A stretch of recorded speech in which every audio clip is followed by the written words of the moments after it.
अपने बीएफ के साथ फिल्म देखने गई थी। उन्होंने मुझे एक बस में जबरन चढ़ा लिया।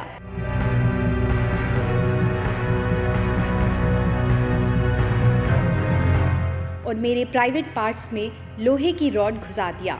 लेकिन मेरी सुरक्षा मेरी जिम्मेदारी है, इसलिए मैं अपनी फैमिली के साथ घूमने गई, उनके साथ सेफ और सुरक्षित।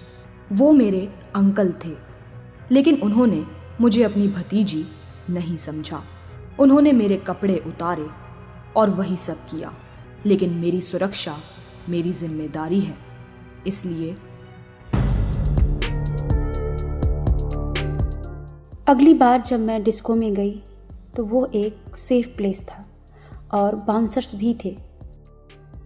वो उस सेफ प्लेस में घुस आए और हमें पीटा और कपड़े तार तार कर दिए। लेकिन मेरी सुरक्षा मेरी जिम्मेदारी है, इसलिए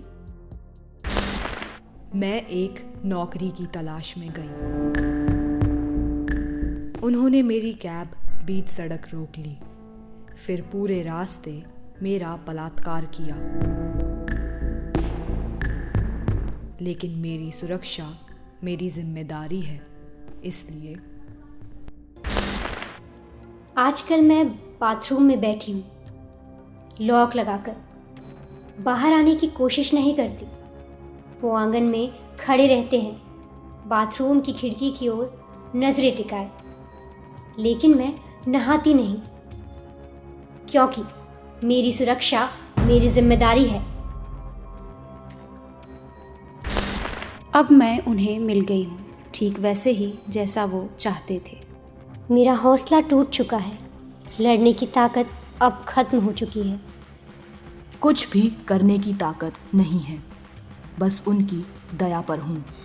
अभी भी बाथरूम में बंद, इस खौफ में कि कब दरवाजे पर ठक ठक की आवाज़ आएगी और वो यहाँ आकर भी मुझे ले जाएंगे।